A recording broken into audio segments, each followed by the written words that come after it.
ada mau belajar tapi tidak mau melakukan, itu namanya ngimpi. Nah, bermimpi itu boleh, tapi ngimpi itu jangan. Kalau bermimpi otomatis dia kan punya akan melaksanakan, ada harapan melaksanakan. Yang penting jangan malu menjadi petani, jangan malu menjadi orang gagal. Gagal 1, 2, 3, lanjutkan, insya Allah pasti sukses. Ini buat untuk ditanam lagi pengganti buah jeruk yang sudah tua nih. Ini kemungkinan bibitnya jeruk siam. Nah, ini jeruk yang sudah tua ya, yang bakal diganti sama jeruk yang baru itu. Ini dia. Ini kebunnya Pak Kukuh, Tanjung Buka SP5. Ini kayaknya 0,75 dia, 0,75 hektar. Oke teman-teman sobat YouTube Jos Party Bos, hari ini kita berada di SP5 Tanjung Buka di Kecamatan Salimbatu. Masuk Salimbatu ya Pak? Kecamatan Tanjung Palas Tengah.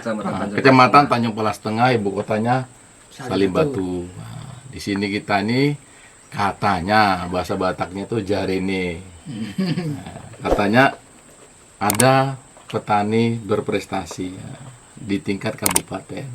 Ini dapat nih ya. Makanya langsung aja teman-teman. Ada kata bilang katanya tak kenal maka tak sayang. Coba Pak memperkenalkan diri, namanya kira-kira siapa ya? Nama lengkap dan asalnya dari mana? Baik, terima kasih. Saya nama asli Kukuh Habib Mustafa, asal dari Kabupaten Trenggalek Pak. Oh, Jawa Galek. Timur. Jawa Timur.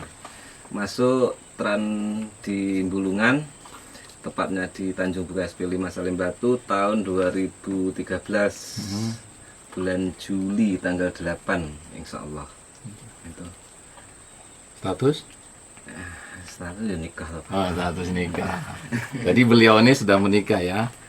Nah, di sini ini profesinya Pak Kuku di Tanjung Buka ini apa kegiatannya? Yang jelas dari Jawa kami didatangkan sebagai petani, entah itu basicnya apapun. Kalau dari Jawa itu nyampe ke Kalimantan namanya Tran pasti jadi petani. Cuma karena di sini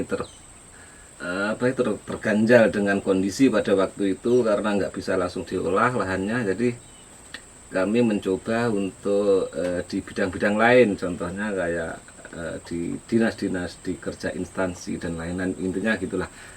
Dan ya banyak itu untuk kerjaan pada waktu itu. Dan selain pertanian yang kami jalani, jualan bibit juga Pak.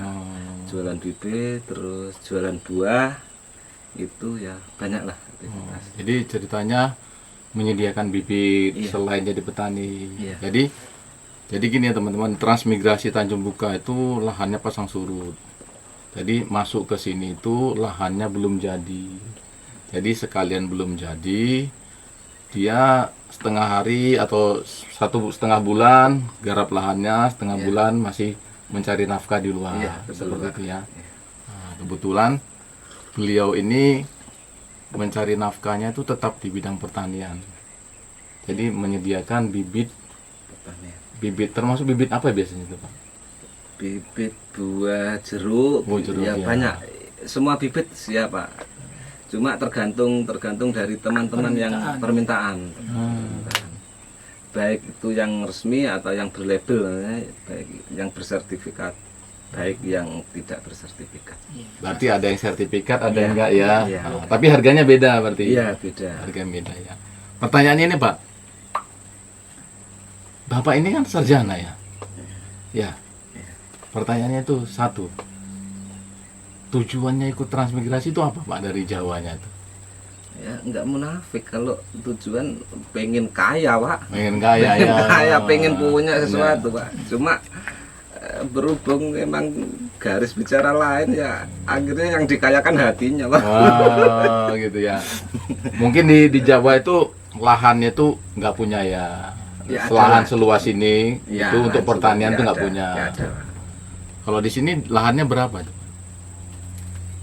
Sementara ini ada berapa ya? Ada 2 hektar, terus yang 1 hektar. Kalau yang di sini sementara ada 3 hektar Pak. Di sini udah ketanam jeruk, terus yang Jeruknya satu berapa hektar? jeruk 3. 3 hektar. Terus yang 1 hektar tuh punya teman yang dari Korea. Oh. Jadi sesama dulu alumni juga waktu masih kuliah di Malang. Heeh. Jadi temen tuh apa ya menjalin terus, akhirnya dia ke Korea, baru 5 bulan di sana suruh belikan tanah gitu kan, suruh nanami jeruk juga. Itu yang di sini. Kalau yang di luar sini adalah ya di Tanjung Palas, di kota ada 2 tempat, ada 3 tempat. Oh, di sini ya. Di luar dari sini maksudnya, tanah yang saya beli di luar dari sini. Oh, untuk diusahakan. Rencana buat kos-kosan kalau bisa. Oh, kos-kosan. Jadi gini, jadi jeruknya di sini selain pengusahakan sendiri, ada juga teman yang nitip dari Korea itu ya. Iya ada. Oh. Jadi yang di sana itu 2 hektar, yang di sini 1 hektar. Iya. Ini 1 hektarnya yang sudah mau diganti nih ya, Pak ya. Iya. Mau Kalau yang 2 hektar itu umur berapa sekarang? 1 tahunan Pak. Umur 1 tahunan. Umur 1 tahunan. Oh.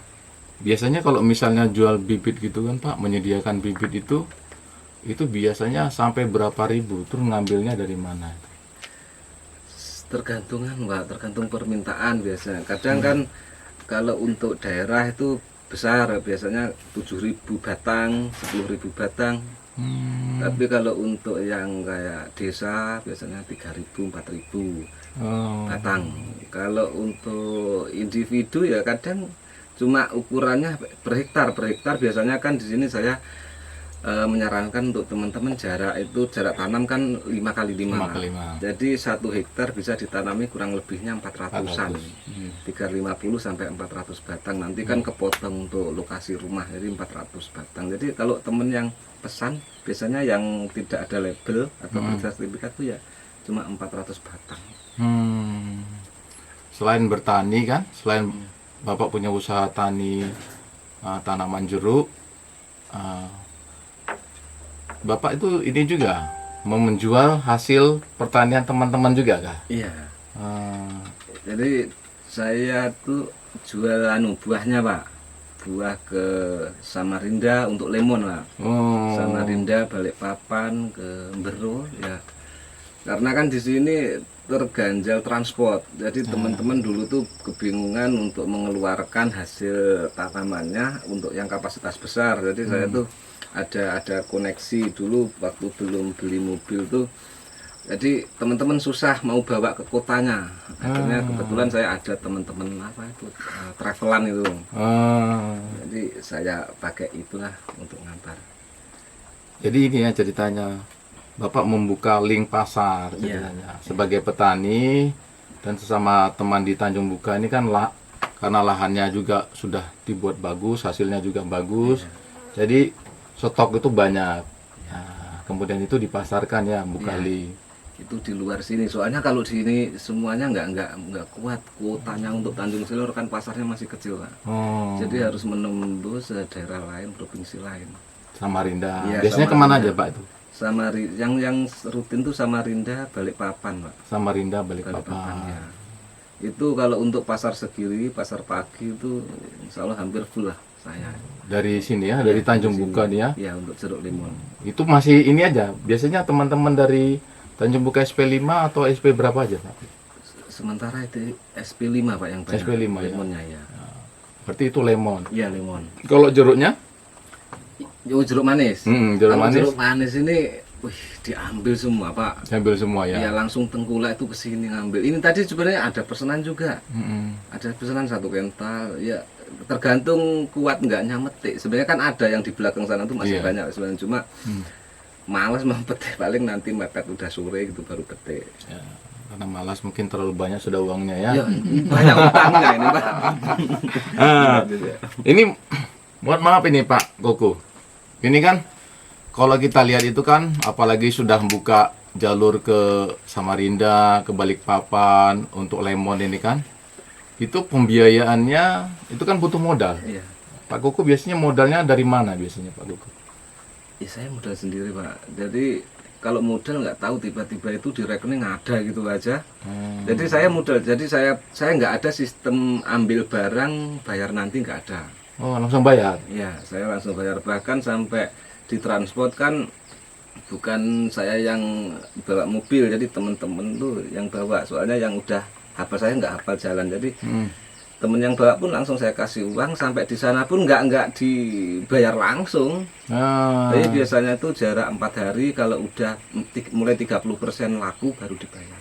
Bahkan ada kadang-kadang itu yang 1 bulan baru lunas tuh Pak. 1 bulan baru Ya. lunas. Kalau suka dukanya nih di transmigrasi SP5 apa tuh, Pak? Suka duka nggak ada sih Pak. Kalau bicara tentang dukanya nggak ada, kalau sukanya banyak. Di Jawa kan kebetulan saya rumah itu di pinggir jalan, jadi nggak ada sekat untuk anu tuh nggak ada. Jadi kebisingan itu udah tertanam sejak lahir. Pertama, ketika saya sekolah itu pun saya harus kos tuh sampai itu kebetulan di pinggir jalan juga, bahkan sampai hampir selesai kuliah itu ya sama. Mulai SMA kan kos terus Pak saya, bukan di kampung. Sampai kuliah kos, jadi kehidupan itu udah bener-bener enak buat aku. Nah begitu di sini nyaman gitu. Nyaman ya, tentram ya. Ya nggak ada perkelahian, nggak ada diskotik, nggak ada minuman, nggak ada apa, aman di sini gitu. Nggak ada kebisingan. Iya, jadi penghasilan segini, pemasukan ya itu gitu, aman. Biaya hidup juga di sini Iya, termasuk murah lah. Iya murah. Karena di sini sayuran juga ada, beras juga tersedia di sini. Cuma masalahnya lauk aja lah. Iya, sama transportasi Pak. Sama transportasi. Kalau untuk laut sih bebas di sini Pak malahan. Oh, mancing ya? Ya, bukan kita bisa beli. Kalau untuk ayam tuh full kita ada, terus ikan dari laut sungai pun tambah full di sini, tergantung uang lah. Di sini untuk makan sih bagus, lebih bagus di sini daripada di Jawa. Lebih di Jawa, bagus di sini ya? Ya di Jawa meskipun deket pasar, kadang yang kita inginkan nggak ada. Ya di sini kan langsung nelayan tuh Pak. Iya. Kalau dilihat Pak nih, karena sudah bertani, sudah memasarkan hasil-hasil pertanian dari teman-teman dalam skala banyak lah ya, dilempar keluar. Ini prospek usaha yang menurut Pak Kukuh yang bisa dikembangkan, misalnya sebagai petani atau pelaku usaha tani itu apa kira-kira? Gambarannya, keinginannya, prospek usahanya yang ada peluangnya itu apa Pak Kukuh? Tetap perkebunan Pak saya Pak. Tetap perkebunan. Ya, saya dulu 2015-16 tuh main di sayur. Sampai 17. Pokoknya 3 tahun lah kurang lebih, sayur cabai itu masuk. Dan main yang lainnya pun udah pernah lah, intinya di sayur. Setelah saya bermain ini perkebunan jeruk, tetap jeruk saya. Tetap jeruk. Karena hitungan saya jeruk dari hasil 3 kali panen lah, udah keuntungan lumayan. Keuntungannya ya. Itu kalau misalnya keuntungannya bisa dihitung kan Pak, dalam jumlah perkalian uangnya itu bagaimana supaya teman-teman tahu. Kalau jeruk di sini harganya berapa? Jeruk harga kan stabil untuk manis itu kan 10.000 Pak. Oh, jeruk manis 10.000 Iya, per kilo loh ya. Ya, itu diambil di kebun Pak. Diambil di kebun. Terus yang peras tuh 6. Nah, antara 6 sampai yang jelek-jelek aja gini aja. gini ya, Ya, teman-teman. 6, ya. Ini 6, ini 5. jeruk untuk peras, untuk Iya. minum misalnya rumah makan Lamongan gitu ya. Iya, itu 5.000 6.000. 5.000 6.000 sekilo. Kalau ini bukan kita jual air Pak, bukan kita jual buah. Kalau menurut aku sih gitu hitungannya sih, paling simpel. Dan jeruk nggak ada untuk perawatan khusus. ya. Biasanya kalau misalnya seminggu tuh Pak, jualnya tuh ada hari-hari tertentu kah di Tanjung Buka? Ada, itu ketika hari, kalau di Tanjung Buka sini ya, karena beda daerah beda Pak. Kalau Tanjung Buka yang sebelah sana itu ada, nggak tahu harinya apa. Kalau untuk yang di sebelah sini itu hari Rabu sama Minggu Pak. Hari Rabu sama Minggu. Ya. Tapi khusus untuk jeruk itu nggak mengenal waktu. Nggak mengenal waktu Ya, ya. apalagi saya alhamdulillah sudah dikenal untuk di Malino, sudah dikenal pedagang sana yang perbatasan Malaysia sana. Terus KTT juga kenal, apalagi Tanjung. Jadi banyak yang ambil pedagang langsung ke sini ke rumah. Berarti masih ngirim ke ini juga, ke Malinau, ke KTT juga ya, di Ya, lingkup kalau- Kaltara juga Ya, masih kirim. kalau panen jeruk manis masih Pak. Masih ya. Saya nggak ngirim Pak kalau untuk jeruk manis ini Pak. Oh, Saya yang ngirim itu jeruk limon aja Pak. oh jeruk lemon aja. Ya, jeruk yang nggak ada rasa yang asam itu Pak. Oh. Berarti kalau jeruk manisnya Diambil Pak. diambil ya? Iya, diambil. Oh, berarti kalau jeruk manis ini diambil ke kebun. Iya, diambil ke Tapi kebun. kalau jeruk lemon jeruk limon saya ngantar. itu yang ngantar. Iya. Nah, karena pasarnya lebih besar di sana ya. Iya, di sini nggak ada peminat jeruk limon Pak. Oh. Kalau jeruk lemon tuh harganya berapa, Pak? Jeruk lemon harga di mana Pak? Di Tani. petani Di petani ya saya ngambilnya 3.000 Pak. 3.000. Kalau harga jualnya gak usah tanya. Dia pasti bohong karena tengkulak. Bukan tengkulak sebenarnya. Ya namanya kita pedagang ini kan harus ada ininya, untung terus kemudian modalnya jangan sampai rugi. Itu buat jelek tapi naik mobil mewah loh Pak. Loh, itu yang ngantar jeruk lemon tuh Pajero Fortune loh Pak. Jadi gini kalau teman-teman saya ya, nggak masuk. ceritanya kalau jeruk lemon, nanti ada fotonya itu. Waktu 2018 tuh saya pernah di sini tuh, 2017-18 ya. 2017-18. Nah, saya PPL-nya di sini. Itu jeruk lemonnya itu, ya.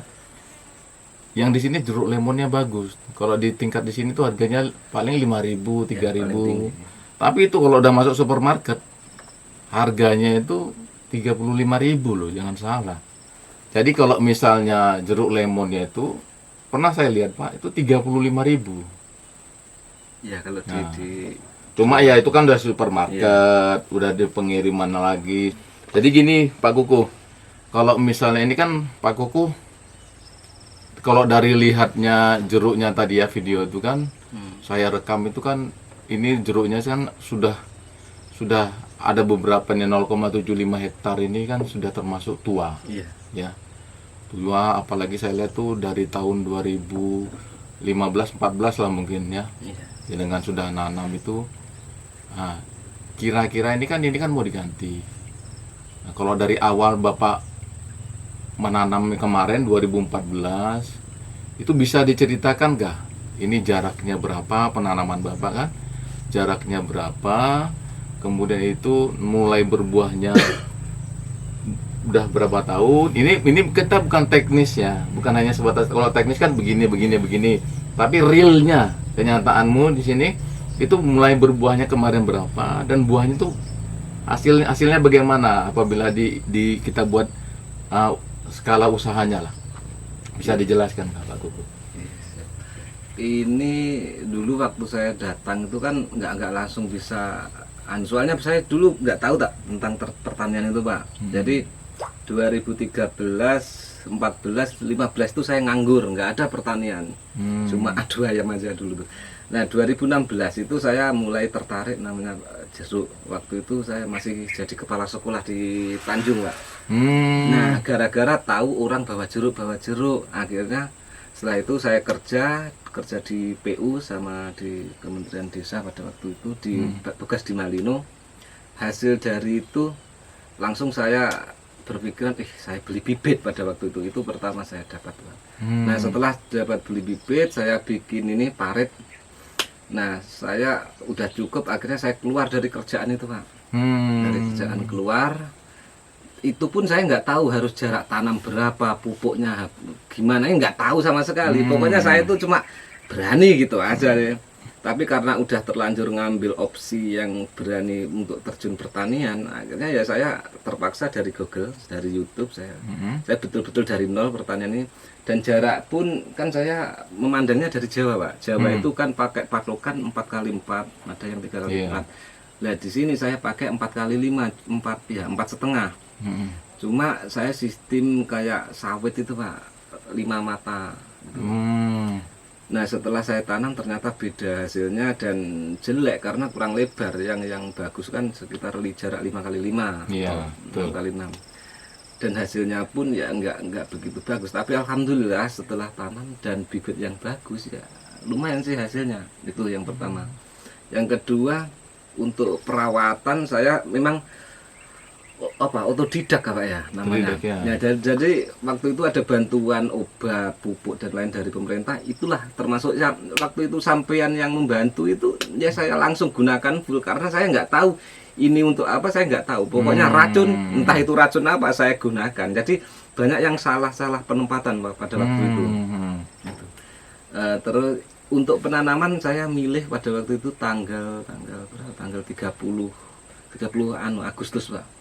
Kalau nggak salah itu berketepatan dengan hari ulang tahun Trenggalek. Makanya saya ngambilnya opsi pun, saya dari Trenggalek, jadi tanamnya pun harus pas ulang tahunnya Trenggalek. Gitu. Karena beliau dari Galek ya. Dari Trenggalek ya. itu, Pak. Kalau untuk hasil saya tanam di 2016 pertengahan. Dan ini panen 2018 kalau nggak salah Agustus juga, Pak. Ada di Facebook saya itu pertama buah, berarti 2016 2 tahun panen, Pak. 2 tahun panen ya. Iya, Panen pertama. Iya, panen perdana. 2 tahun. Kalau hasil itu belum banyak, Pak. 2018 itu, tapi kalau 60 juta adalah pada waktu itu. Wih, 60 juta ya. Ya, saya buat untuk nggak tahu dulu tuh. Pokoknya masih seneng itu deh. 2018 masih saya kerja terus, Pak, itu, Pak. Saya cuma berhenti di PU dan di Malino, di Kementerian Desa itu. Tapi saya masih kerja terus, jadi masih sombong dulu itu. Jadi uang nggak tahu dulu, saya belum punya. Bahkan tanah itu belum beli, Pak, saya 2018 sudah panen tuh. Kerja pun saya nggak ada hasil. Dulu tuh masih seneng lah main-main. Masih senang keluar lah ya. Belum terfokuskan gitu ya. Saya belum beli aset itu, belum mobil tanah belum ada. Sepeda motor aja belum ada, Pak, yang dulu. Iya. Saya pokoknya mikirnya ya seneng aja gitu. Nah, 2018 panen itu 2019 itu panen terus, Pak. 2019 awal juga panen terus. Dan itu yang paling banyak di 2019. Berapa itu sekali panen gitu? Itu pernah ada yang kedua itu hampir 100 ada. Oh, ini Di awal. di lahan yang ini aja. Ya. Apa yang di lahan yang lainnya juga? Ini aja. Ini aja. Iya, di 2019 awal. Di 2019 hampir akhir itu kan 2 kali, Pak, musim besarnya. Iya. Itu mentoknya di situ, Pak. Jadi jeruk ini Lumayan itu. setahun itu dia musimnya 2 kali. Nah, tapi kalau di luar musim dia tetap berbuah tapi sedikit. Nah, ini jeruk ini. Tapi kalau udah musimnya banyak sekali. Jadi satu tahun 2019 itu sampai 100 juta ya. Kalau saya tepatnya saya nggak bisa menghitung, Pak. Tapi kalau yang sudah merinci, yang sudah ada rincian kan sama 1 hektar. Sebenarnya bibitnya juga sama dan saya kasih saran pun sama dengan Mbah Hamir yang sebelah. Itu sekali petik pokoknya bukan 1 musim, Pak. Pokoknya dalam 1 tahun itu kan 2 kali. Yeah. Nah, pas yang 1 kali di 2018 itu Mbah Hamir itu panen 120 juta. 120 juta. Ya, itu sekali petik. Maksudnya sekali petik itu misalkan petik ini bulan apa, Pak? Bulan Oktober ini, Pak, Oktober ya. Oktober, petik selesai itu sekitar bulan November. Nah, itu dapat 120 juta. Itu Mbah Hamir, bukan saya, Pak. Kalau saya nggak pernah menghitung saya, Pak. Ya, karena masih sedikit gila dulu ya. Iya, nggak masih tahu lah. poya-poya ya, masih keluar ya. Nggak tahu pokoknya. Kalau ditanya nominal nggak tahu saya itu. Tapi sekarang dari hasil jeruk ini kan, dari hasil jeruk ini setelah sedikit bertobat lah mungkin kan, istilahnya. Boleh dibilang bertobat lah ya. Kira-kira dari hasil jeruk ini itu bisa dapat apa, Pak? Apa yang sudah dikumpulkan setelah dalam waktu ya 3 tahun inilah setelah bertobat kan? Kalau dikumpulkan bisa beli apa? Selain kayaknya Bapak sudah punya mobil. Saya paling cuma aja ya, tanah itu, Pak, sama mobil aja ya. Tapi yang jelas pulang, Pak. Saya dari dulu itu pulang ke Jawa bukan 1 kali 2 kali, Pak. Dan itu bukan 10-20 itu sekali pulang, Pak. Karena sekeluarga juga gitu ya. Iya. Karena memang waktu Tuhan 2 tahun berapa tahun yang lalu waktu saya di sini agak susah ketemu sama dia. Karena dia pertama itu sering pulang ke Jawa. Nah, mungkin menyangkut ini ya, menyediakan bibit di sana itu dia sudah mengintegrasikannya lah, menyiapkannya. Kemudian itu juga sering keluar memasarkan pasar itu ya. Memasarkan harga diri, Pak. Jadi ceritanya Pak Kuko itu modalnya pertama sebelum tanah ini jadi, tanaman ini jadi, sempat kerja di luar sebentar ya, ikut jadi kepala sekolah, kemudian ikut proyek-proyek, kemudian modalnya ditaruh di sini gitu ya. Kalau orang kan di pertanian untuk kalau saya justru yang kerja di luar yang ber-AC itu untuk pertanian gitu saya itu. Uangnya dibawa ke SP5 untuk membangun membangun mahkotanya lah ceritanya kan. Terlalu nyaman di sini, Pak. Terlalu nyaman ya. Kalau disuruh milih nih, ya mohon maaf ya. Tinggal di Jawa apa tinggal di sini? Soalnya di sini kan hutan ceritanya. Kalau saya ya di sini Pak, Tinggal di sini ya. Kenapa tinggal di sini? nyaman Pak. Ada di Jawa itu ada rumah Pak. Dari anu tuh disuruh menempati kami. Bahkan tanggung jawab kami itu terhadap nenek tuh ya harus anu itu menjaga orang tua.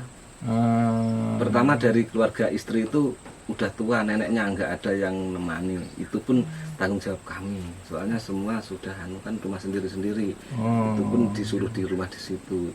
Sedangkan dari keluarga aku pun ya adik-adik itu jauh semua dan anu ya juga rumah kosong juga. Tapi kami nggak ada kenyamanan di Jawa. Nyamannya di sini ya. Di sini nyaman.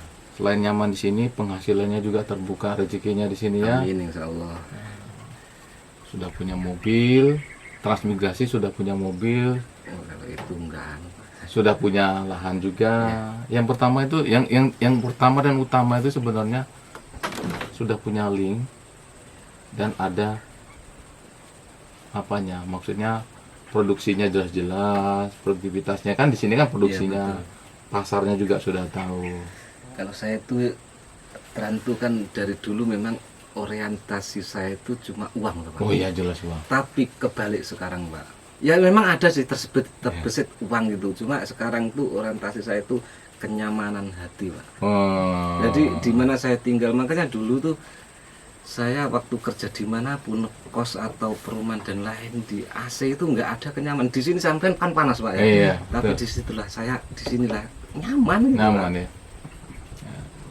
Gimana kira-kira Pak Eko? Ada tambahan kah? Ya untuk tambahan aja sedikit aja. Jadi Pak Kukuh ini kan jualnya kan masih produknya kebanyakan kan produk bahan baku ya. Nah, dari hasil petik dari tingkat petani maksudnya kan gitu. Jadi ada kedepannya produk-produk olahan itu kira-kira bagaimana, karena produk olahan itu juga bisa membantu loh untuk nilai tambahnya itu gitu loh. Misalnya kalau yang tadi jeruk manis tadi ya, Iya Pak. jeruk manis itu tadi itu kan per kilo kalau nggak salah 10.000 ya. Iya 10. Mungkin kalau menjadi produk olahan bisa 25.000, 30.000 ya kan. Nah, itu dikemasikan dalam botol, apakah minuman apa gitu. Jadi untuk kedepannya itu gimana tuh kalau menurut pendapat Pak Kukuh itu, apakah ada minat ke sana atau mungkin sudahlah begini juga sudah. Produk dari hasil SP5 khususnya saya untuk jeruk itu terkendala dengan peralatan Pak. Kan harus kita punya alat peras. Nah, sedangkan alat peras bukan yang manual yang kayak gini. Dulu sempat saya bagikan ke teman-teman untuk alat peras, tapi jeruk limon itu Pak. Itu pun harganya yang bukan yang manual gini, itu lumayan juga. Pertama itu, kedua yang jelas transport juga Pak. Jadi transport perairan, kalau mungkin teman yang di luar sana yang melihat video kita nggak tahu, oh transportasi kita ini kan di pulau terpencil loh Pak. Kita mau akses kemana nggak bisa. Misalkan perahu di situ itu rusak, kita nggak bisa langsung, padahal di sana sudah. Contoh kecil gini, dulu saya sering mengalami penghambatan ketika mau ngirim ke Samarinda. Itu padahal barang yang bisa dilempar, apalagi kalau produk yang dihasilkan dari yang pakai kemasan plastik itu sangat rentan, bahkan gampang pecah. Itu yang main lempar aja itu telat dikit aja bisa busuk Pak. Kalau misalkan transportasi yang seperti ini kita memaksa untuk membuat produk itu sih kadang saya lebih simpel mikirnya, dijual gini aja gitu Pak. Dengan harga yang 10.000 sebenarnya bagus.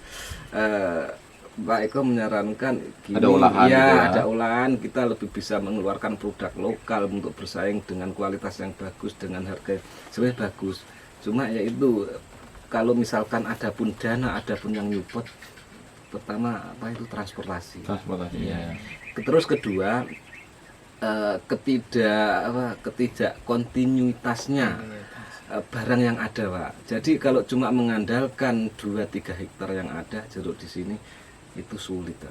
Sedangkan kita berani membuat brand, harus berani bertanggung jawab untuk keselanjutannya kan. Ya. Jadi kalau misalnya masalah pengolahan itu selain peralatannya juga belum ada, kemudian itu kontinuitas untuk membuat produk itu bahan bakunya harus terus ada. Harus terus ada. Di sini itu belum siap. Kemudian juga kan transportasi. transportasinya. Terus kalau kita mau buat banyak ini kayaknya Pak Eko nih pasarnya juga kecil di sini ya. Tapi kita bisa sebenarnya Bisa Pak, ya, kalau bisa untuk ya. pasar lari ke Samarinda kan besar. Oh, Iya. gitu. Ada lagi Pak Eko?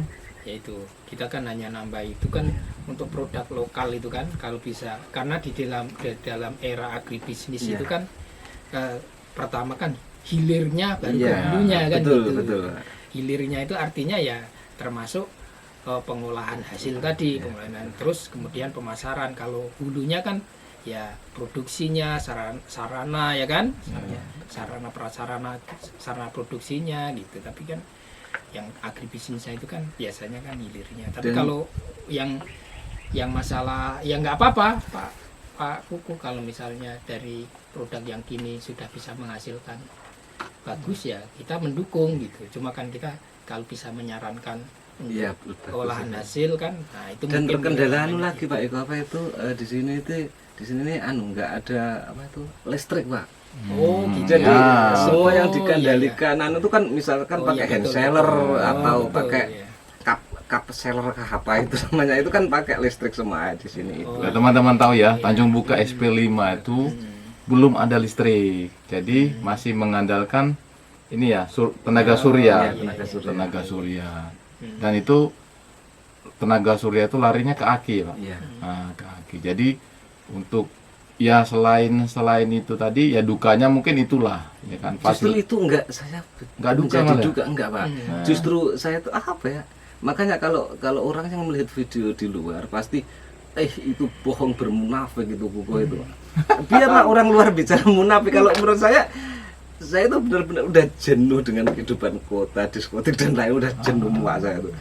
Saya nyaman di sini gitu loh. Cuma Nyaman, jujur ya? yang nggak nyaman satu Pak sebenarnya. Panasnya ini Pak, Pak.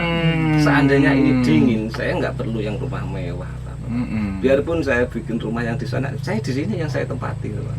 Makanya nanti kemungkinan besar ya kan dari hasil usahanya ini ya mohon maaf lah, mobil sudah ada, tanah sudah banyak lah.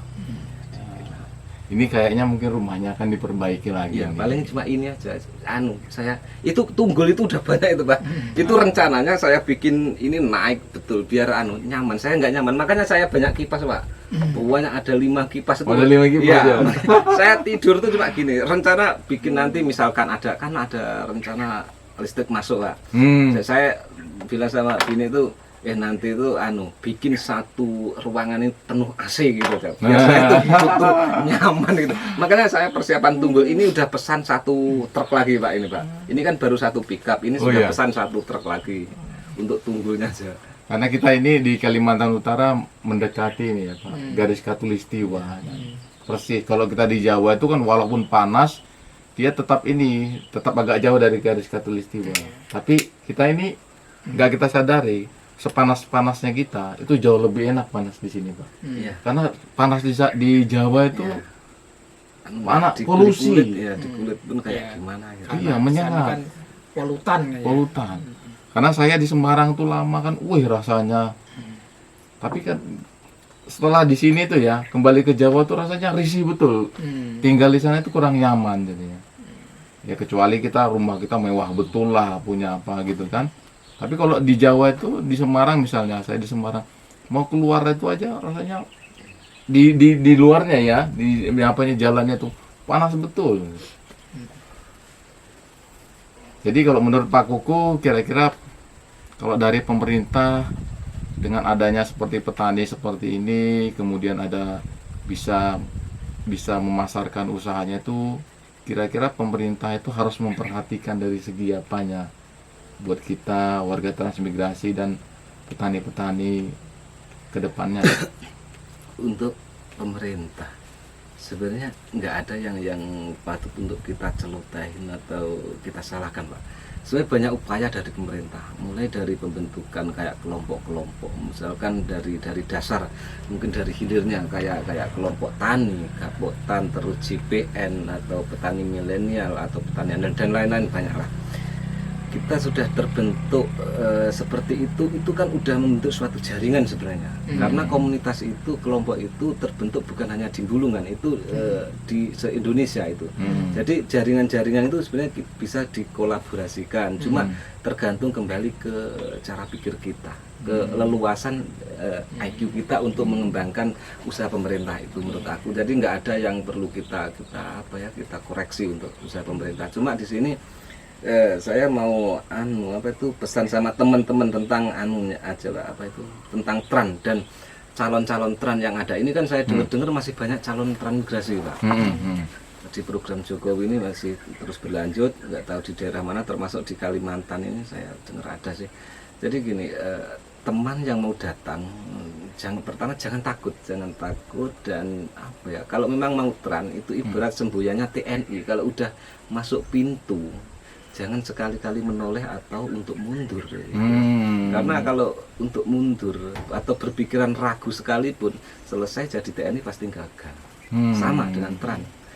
Ini dulu berapa? Ada 2000 kakak, Pak. 2000 kakak, mungkin yang tersisa nggak ada 1000, Pak. Berarti sudah 70%, kira-kira prediksi aku ini 70% sudah hengkang dari sini. Nggak tahu cara pikirnya apa, saya nggak tahu, atau memang dia itu. Tapi permasalahan ada aja, karena apa? Kalau saya pahami, mereka padahal jiwanya pertanian, jiwa petani mereka. Dan rata-rata yang gagal di sini itu memang jiwaan memang niatnya dari Jawa beda sudah. Jadi gitu ya. Jadi kalau di sekarang ini kembali ke individunya. Betul, kembali ke individunya. Ya tergantung individunya mau tidak berubah, mau tidak belajar. Nah, yang perlu di ini kan kita ambil dari Pak Kuku ya. Salah satunya kalau dari saya lihat itu, kalau kita mau melakukan usaha, belajar itu harus, merencanakan itu harus, modal juga itu harus dipertimbangkan. Semua itu, pasar juga harus, ya, pasar juga harus dipertimbangkan, teknisnya juga harus, apalagi di dunia pertanian. Tapi jangan lupa dari sini, yang saya pelajari juga dari Pak Kuku, persis merek suatu semboyan, suatu produk yang sangat terkenal, just do it. Jadi Pak Kuku itu melakukan, walaupun dia tadi pertama bilang ukurannya salah, malah itu nyemprotnya itu yang dipakai itu juga kurang tepat, kurang tepat sehingga produksinya kurang. Tetapi beliau itu mau belajar. Kenapa mau belajar itu kan harus? Tapi kalau kita misalnya mau belajarnya itu ada mau belajar tapi tidak mau melakukan, itu namanya ngimpi. Bermimpi itu boleh, tapi ngimpi itu jangan. Kalau bermimpi otomatis dia kan akan melaksanakan, ada harapan melaksanakan. Nah, jadi gitu buat teman-teman ya, apalagi orang yang kata Pak Kuku yang mau ikut transmigrasi. Jadi kalau misalnya tekun dan utama itu mau berbuat lah. Pertama kalau mau berbuat, belajar itu, proses belajar itu nomor 2, nomor 3 lah. Tapi yang pertama itu mau berbuat, action. Jangan hanya kata-kata kan, tetapi melaksanakan. Jadi di sini nih kalau saya melihat kan gini, Kak, teman itu untuk melakukan suatu kegiatan tuh atau actionnya itu 80% nol, Pak. Banyak teori yang ada mulai saya datang di sini sampai sekarang pun banyak. Nanti pertanyaannya gini, nanti gini. Di lapangan nggak ada tanamannya orang yang seperti itu. Sama ketika mau berangkat tran, nanti saya di sana. Saya dulu berangkat itu awal mula datang yang saya bawa apa tuh? HP Android belum ada, Pak. Tapi saya udah bawa HP Symbian kalau nggak salah. Sama laptop. Pokoknya ya kayak saya kerja di kantor karena saya nggak tahu pertanian gitu. Terus orang yang bisa tani, peralatannya lengkap. Orang yang bisa tukang kayu, tukang bata, peralatannya lengkap. Dan cara ketika ngumpul yang dibicarakan itu planning. Sedangkan kata orang yang banyak makan garam itu, kalau cuma perencanaan itu orang mimpi. Tapi kalau nggak ada action, itu orang gagal itu pasti sukses. Tapi kalau orang cuma perencanakan, 100 orang belum pernah gagal, nggak akan pernah sukses. Karena belum mengalami suatu kegagalan. Bagaimana dia mau sukses, melakukan aja belum kan gitu logikanya. Jadi intinya tuh kan harus harus mau melaksanakan. Kerja keras pun nggak ada hasilnya kalau tidak mau actionnya. Perencanaan pun juga tidak ada. Maksudnya tidak ada apa-apanya kalau misalnya kita tidak mau melakukan. Dan sifat pemuda sekarang nih Pak, baik di sini, di Jawa, dimanapun itu kebiasaan atau udah menjadi tabiat memang atau menjadi musimnya untuk menyalahkan orang lain dan pemerintah. Jiwa yang seperti itu yang patut untuk kita hindari. Jadi saya pesan sama teman yang di luar sana, berusaha untuk tidak menyalahkan orang lain atau pemerintah. Kalau mengeluhlah sama, mungkin kalau agama Islam mengeluhlah sama Allah, kalau agama Kristen mengeluhlah sama Yesus atau dan lain-lain itu. Pokoknya kita menghindari mempermasalahkan atau mengejas seseorang atau pemerintah itu aja sih. Kalau Pak Kuku ini umurnya berapa Pak? Saya 30 ada nggak Pak? Saya lupa tuh Pak. 27-an lah kayaknya. 17 ya. Jadi gitu ya. Pak Kuku ini umurnya ya sekitar 30-an lah. Tetapi dia sudah berani ikut transmigrasi. Dan yang jelas dia itu kalau kita di penyuluh itu namanya suluh itu sebagai obornya. Beliau ini petani juga menjadi terang bagi teman-temannya untuk memasarkan. Kadang-kadang pertama kali saya masuk di sini itu teman-teman yang belum punya kebun seluas-luas kayak Pak Nyamin itu, dia backgroundnya belajarnya ke sini. Nah, itu menjadi selain dapat uang tuh jadi amal ibadahnya. Nah, kira-kira ada lagi yang mau disampaikan Pak Kuku sebelum kita tutup? Apa ya? Yang penting cuma satu kata buat saya, karena ini udah menjadi pilihan saya. Yang penting jangan malu menjadi petani, jangan malu menjadi orang gagal. Gagal 1, 2, 3, lanjutkan, insya Allah pasti sukses. Ya. Dan yang utama itu bukan hanya petani ya Pak, pengusaha tani. Pengusaha tani. Oke teman-teman, itu ya pelajaran dari Pak Kuku. Jadi jangan terlalu banyak pertimbangan untuk berbuat sesuatu yang baik. Lakukanlah, karena hasil itu tidak akan menipu sama usahamu. Oke, sekian dulu di video kali ini. Nanti lihat video-video kita berikutnya di podcast Tani ini. Salam jos pertanian peternakan yang asik. Susahlah untuk susah. Bye.